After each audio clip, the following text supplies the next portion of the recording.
Welcome to KBS World Radio. You're now tuned in to Korea24's Korea Book Club, where we explore the world of Korean literature. This is our weekend replay edition, playing back our book segment from Wednesday's show. We hope you enjoy it. I'm your host, Kwon Jang-woo.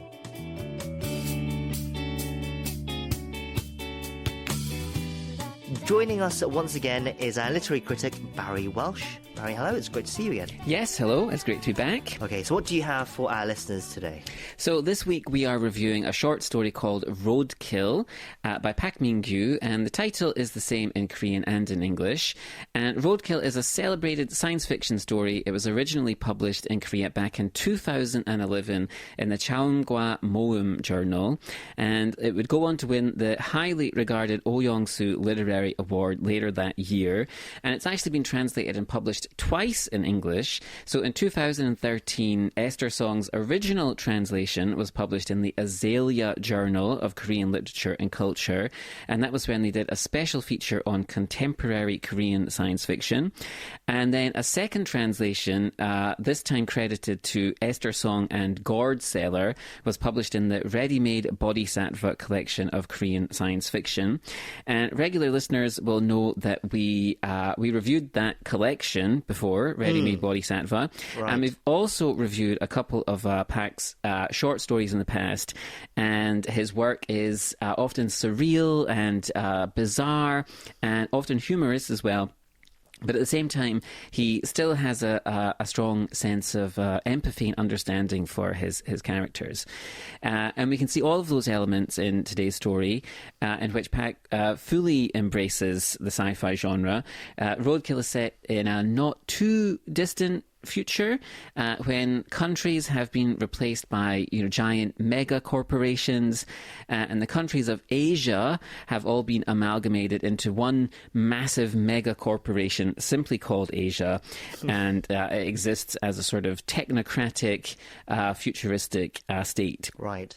And the poor and disenfranchised workers of previous generations and decades, they're no longer necessary to work in this amazing advanced society, and they've been cast out.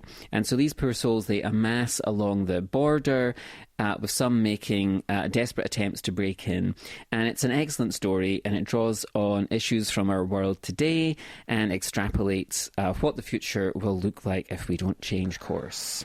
Okay, so it sounds like quite a dark vision for our future. Yes. It sounds like Park is writing about a lot of big issues in this story as well.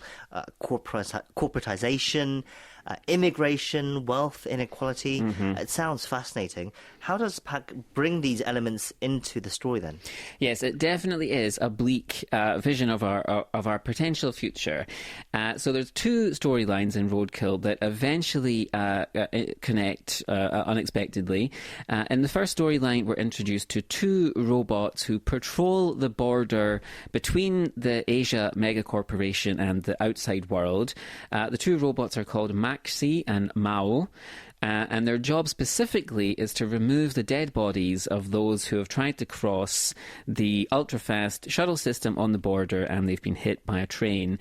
And this is how the story begins, with these two robots clearing away the remains of some, desperate people who've tried to make to cross this border. And Maxi is the main character here.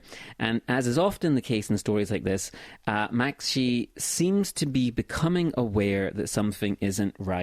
Why, Maxi wonders, are humans so careless with their fragile biological lives? And Maxi is also seems like they are starting to get bored by their work and starting to wonder, what does it all mean? Right, okay, so very grim, once again, explains the title Roadkill. Yes. So the robot, Maxi, is perhaps becoming sentient, gaining consciousness, questioning the world. That is, of course, a very familiar sci-fi trope. But then you said there's a second storyline. Where does that take us? Right, so the other strand is equally gripping, and this is set in a gambling den in the sort of the massive slum area outside of Asia.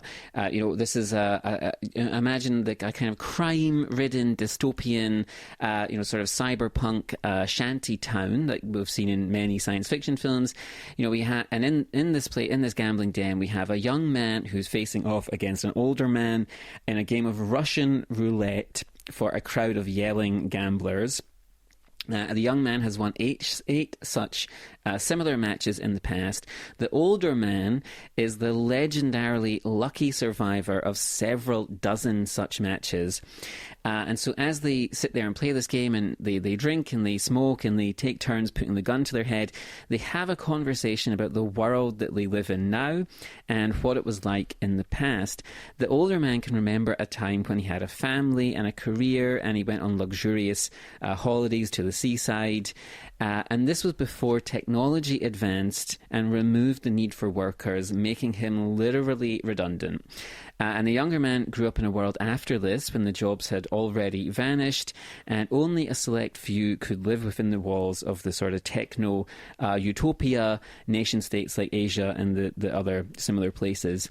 And instead, he lives among this sort of seething mass of humanity. He doesn't have a real family, just a few gang members that he relies on, but who might, turn on him at any moment. And is this the world approaching us, Pak seems to be asking. These days there's so much excitement and fear and anxiety around generative AI and various other technological developments. Right. These sort of concerns have come to the fore again, and they're exactly the concerns that Pak is writing about in this story, except it was a decade ago when he wrote this.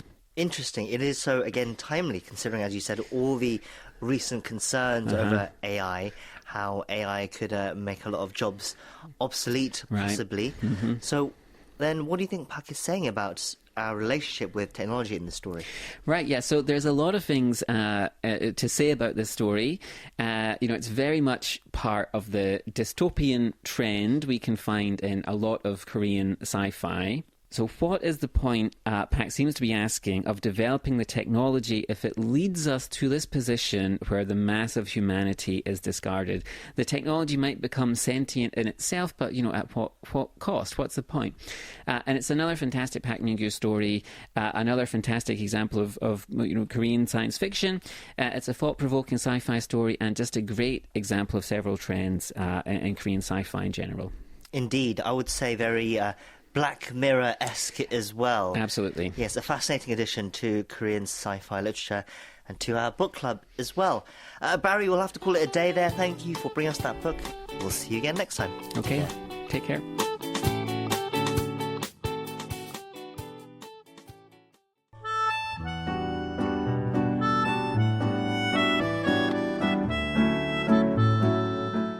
KBS World Radio offers all you need to know on Korea through its various programs. Tune in to One Fine Day with Lena Park, enjoying the K-pop diva for 2 fine hours every weekday. Are you into the latest K-pop tracks? Then K-pop Connection is your fix. Brian Ju brings you the best of K-pop and K-culture. On Korea 24, host Kwon Jang-ho helps listeners digest all the biggest stories coming out of South Korea. Keep up with what's happening on the peninsula by listening to Korea 24. Learn about Korean folktales on Mondays with global audiobook Once Upon a Time in Korea.